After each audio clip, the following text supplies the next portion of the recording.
help her and her mother build a house where she can house the children with HIV AIDS-related diseases. Because at the moment, the mother goes around in the township and feed these children lunches in school, because these are the children whose parents have died from AIDS-related diseases.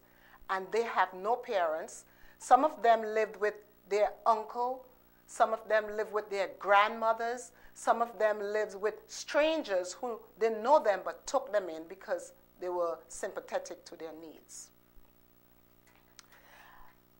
Zanelli wanted the home for the children so that they can bring the children into the home, so the mother would not have to go through the township to take the medicine and the food for them. And sometimes the children would get sick, and the message would not get to the mother on time, so she can take the medicine to them. And by the time she would get to them, they would have passed over, or in our words, die. So she believed if she can have a home to house these children, feed them, and clothe them, that their chances of survival would improve tremendously. Bread and Soup Ministries prayed about it because we believe their mission was in line with our mission, because God has called us to feed the children, to provide food, shelter, clothing, medicine, and education for these children with AIDS.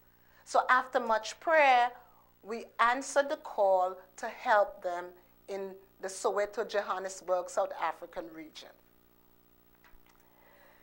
In continual prayer that God will open up the way to help us as to how we should proceed, the Holy Spirit had directed me to take a trip to South Africa to find out two things. First, if it was legitimate, and two, what exactly is entailed in this mission. She had sent us a proposal, and it looked good on paper, but we wanted to check it out. And so I answered the call and went to Johannesburg in January. As I got closer to the time to go to Africa, I began to get some fear in my heart, because I realized I was going on my own to a nation I never went to before, and I only know this one young lady. What is going to happen? But the Holy Spirit never fails.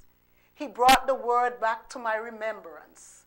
In 2 Timothy 1:7 said, God has not given us the spirit of fear, but of power and of love and of a sound mind. And so I took courage. The Spirit also reminded me of Esther's predicament. In Esther 4:13-14, when Mordecai, her uncle, had found out about Naaman's plot to destroy the Jews, he sent a message to Esther asking her to help, but she was fearful. However, Mordecai sent to remind her, do not think in your heart that you will escape in the king's palace any more than all the other Jews. For if you remain completely silent at this time, relief and deliverance will arise for the Jews from another place. But you and your father's house will perish. Yet, who knows if you were brought to the palace for such a time as this? I know I was brought to this nation for such a time as this.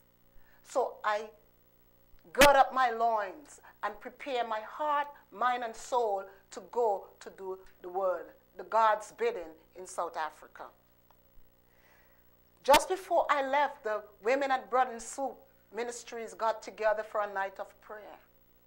And I remember clearly one of the sisters saying to me, God would not lead you where he could not keep you. And do you